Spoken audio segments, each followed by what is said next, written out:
Jordan Leavitt's gonna twerk. If you just don't want to lose to him, because if you get knocked out or you get submitted or whatever, then you have to deal with this guy twerking and doing the splits in the middle of the octagon.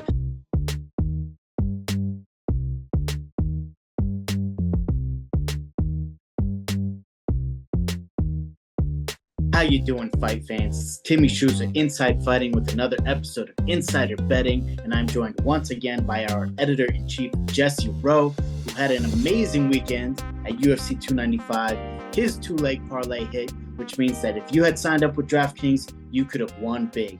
If you want to win big this weekend, we've got you set up for the whole week. Here's a word from our friends over at DraftKings. You know what they say, the best fighters make the best football players, and the NFL season is heating up, and we've partnered with our friends over at DraftKings. That's right. DraftKings is an official partner of the NFL to get you closer to all the action, and right now, new customers who bet just $5 get $150 in bonus bets instantly. That's $5, $150 in bonus bets instantly. All you have to do is download the DraftKings Sportsbook now, sign up using promo code INSIDEFIGHTING, and the crown is yours, my friends. Sick. Put that crown on. If you've already signed up for DraftKings like me, like Cap, you can get a no-sweat bet, meaning you get a bonus bet back if your same-game parlay doesn't hit. That's incredible. You get your bonus bet back if your same-game parlay doesn't hit. I'm taking that offer. And if you're a fan of multiple teams and you want to bet on them all, combine multiple bets together for a shot at an even bigger payout. And if sports betting is not available in your state, worry not. Get in on the action. Don't miss any of the fun on daily fantasy sports over on the DraftKings app. Download the DraftKings Sportsbook app now. New customers who use promo code INSIDEFIGHTING, bet $5, get $150 in bonus bets instantly. That's promo code INSIDEFIGHTING at DraftKings. The crown is yours. The DraftKings Sportsbook app. Let's go. Facts.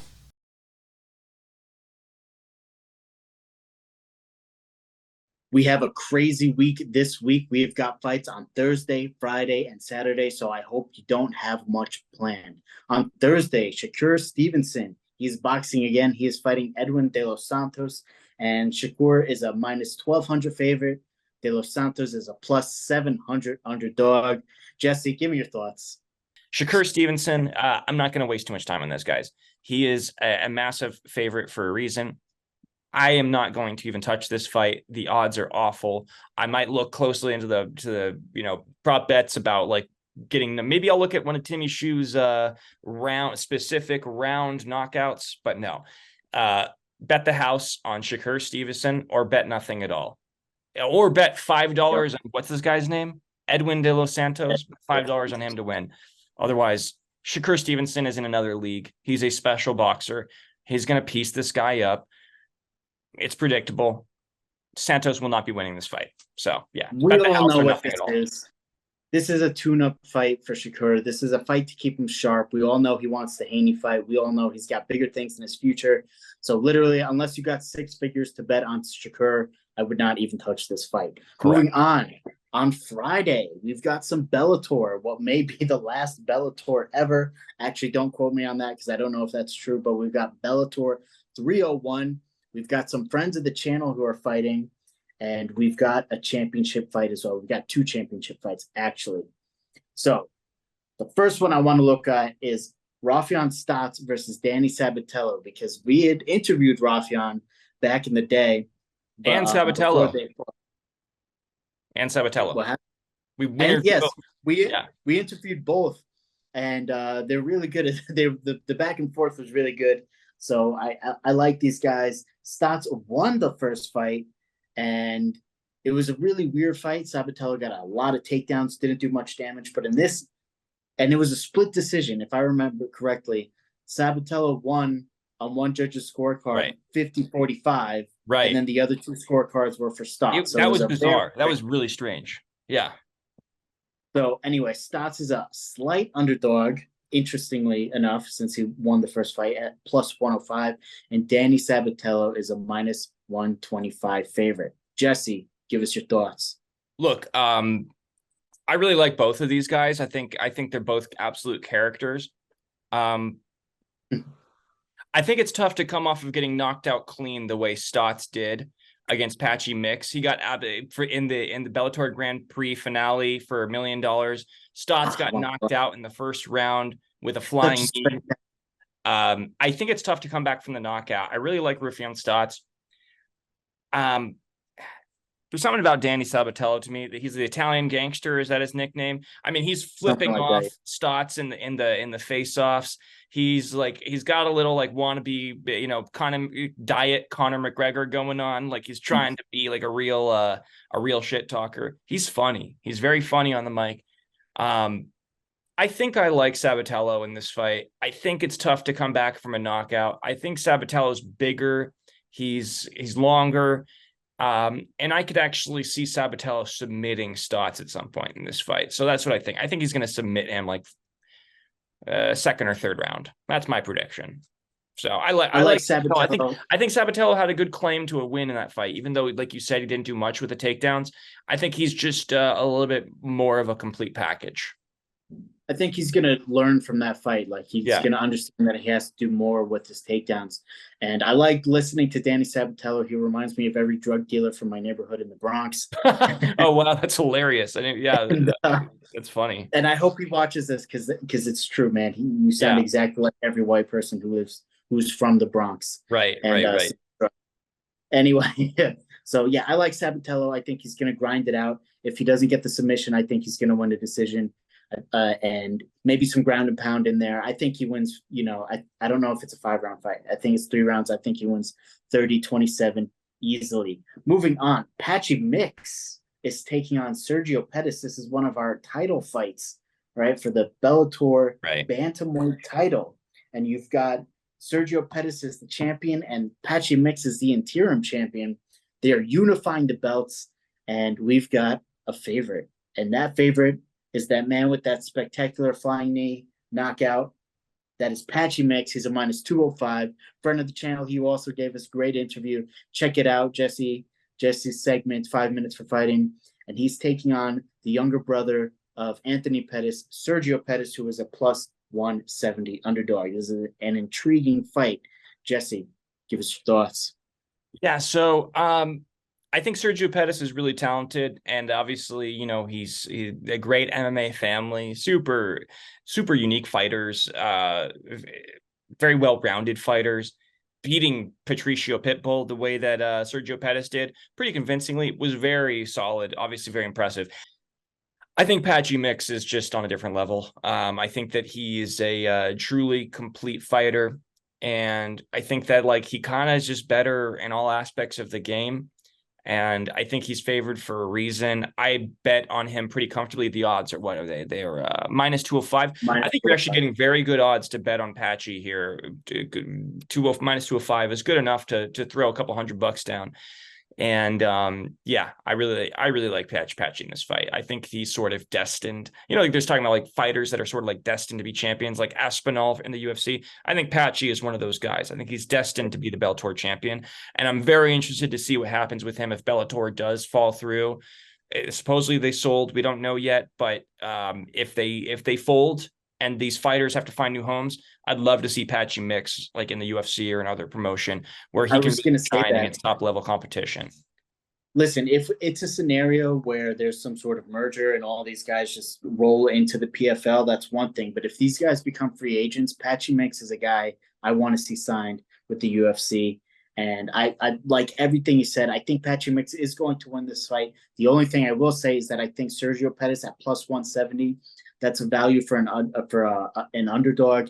And I think Sergio has ways to win that fight. And I lean towards Patchy, so I don't want to tell you to bet for Sergio. But if you like underdogs and you want to get some of that value, +170 for Sergio Pettis is not bad.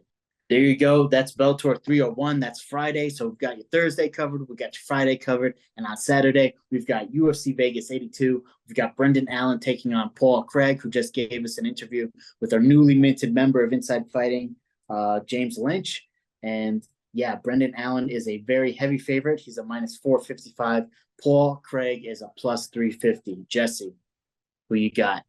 I actually like this fight, and I love Paul Craig, man. Dude's a character, very good grappler, obviously. I really like him and his personality. See, genuinely a good guy. If you watch the interview, he's a good dude.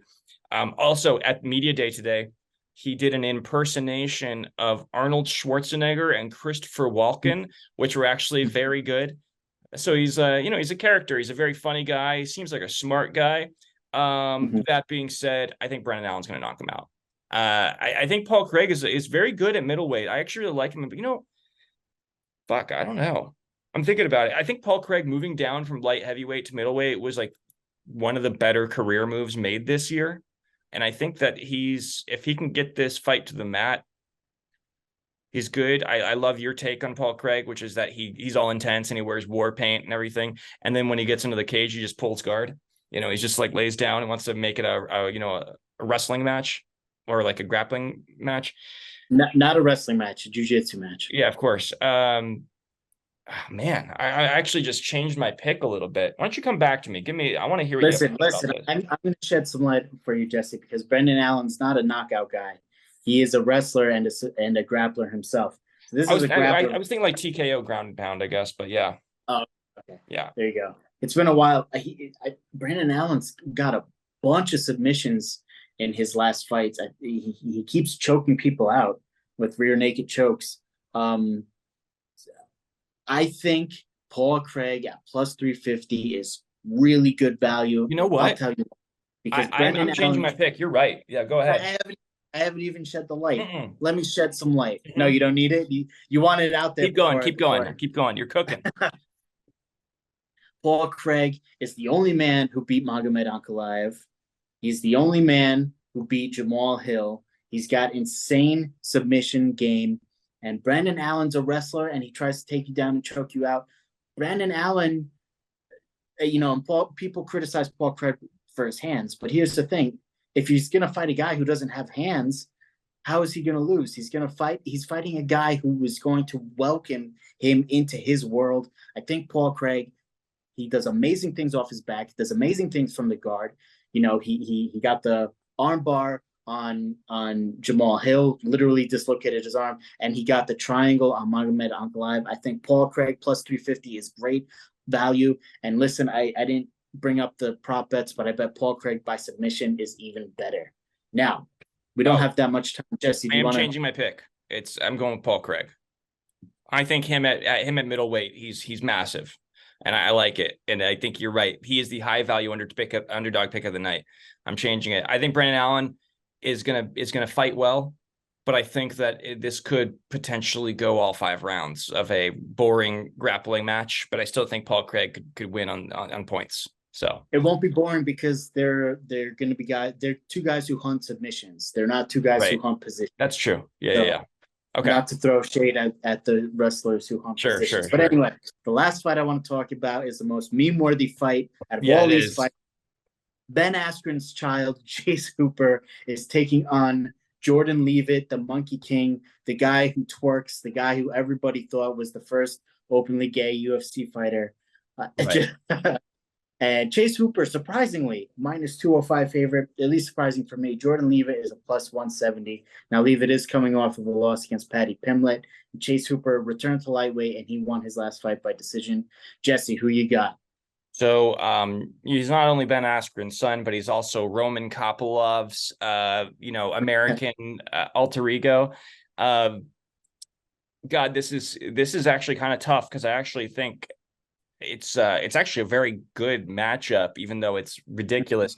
Jordan Leavitt's gonna twerk. If you just don't want to lose to him, because if you get knocked out or you get submitted or whatever, then you have to deal with this guy twerking and doing the splits in the middle of the octagon. And if you lose to Chase Hooper, the dirty dancing, he does the dirty dancing with his coach. He also does the splits after he body slammed a dude on his head at the Apex once and knocked him out cold in the first round. And then he does the splits in the middle of the octagon. Chase Hooper, you lose to him, you got to lose to a guy that looks like he's 14 years old.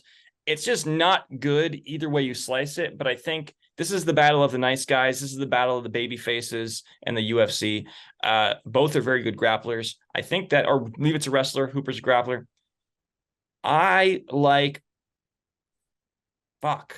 This is another tough one.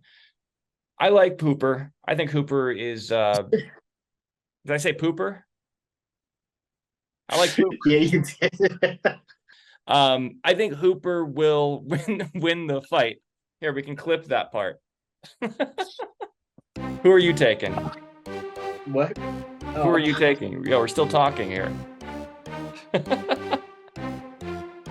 Jordan.